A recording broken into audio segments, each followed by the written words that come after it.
Hi, Explain Dad here, and in this video I'm going to show you how to restart your iPhone SE.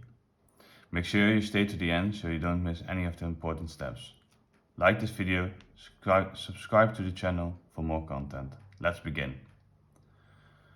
So sometimes your iPhone will freeze or have a black screen or it's laggy. What you want to do is force a restart.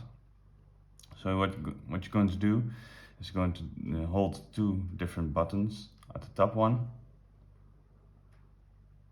and the home button. So press those simultaneously. So 1, 2, 3. Hold them both until you see the Apple logo appear.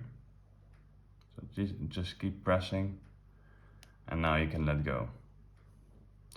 So you forced restart your iPhone SE.